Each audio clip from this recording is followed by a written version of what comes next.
আমাদের এরকম অবস্থা কতদিন চলবে? পুরো গ্রামে একমাত্র আমাদের এই ঘর, যেখানে এক মাসে 15 দিন চলে যাবে, আর বাকি দিনগুলো না খেয়ে দিন কাটিয়ে দিতে হয়। চিন্তা করো না সুমিতা, তুমি তো জানো আমি দিনরাত কাজ করে কাটি। একদিন না একদিন আমাদের ভাগ্য ঠিকই বদলাবে, তুমি দেখে নিও। তুমি কতদিন জঙ্গলে কাটবে? একটা কাজ কেন খোঁজ করো না? আমি অন্য স্ত্রীদের মতো সোনা চাঁদি চাই না, আমি শুধু এটুকু চাই, আমার আর তোমার দুবেলা দুমুঠো পেট ভরে ভাত খেতে। ঠিক আছে সুমিতা, আমি কাটার সাথে সাথে অন্য কাজ খোঁজ করব।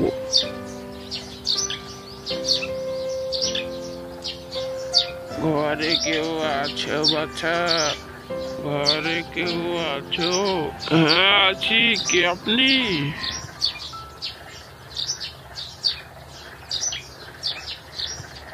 আপনার কি চাই বাবা? বাবা, দুদিন ধরে কিছু খাইনি, ভোকের জন্য চলতে পারি না, কিছু খাবার হবে বাবা, আমার খুব খিদে পেয়েছে। আপনাকে কি বলবো বাবা, কাল রাত থেকে আমি আমার স্ত্রী কিছুই খাইনি, একটা দানাও নাও ঘরে। আমি কাঠ কেটে সংসার চালাই, গত কয়েকদিন থেকে জঙ্গলে কাঠই পাওয়া যাচ্ছে না। আপনার ব্যথা আমি বুঝতে পারছি, খাবার তো দিতে পারবো না, আপনার জন্য জল নিয়ে আসছি।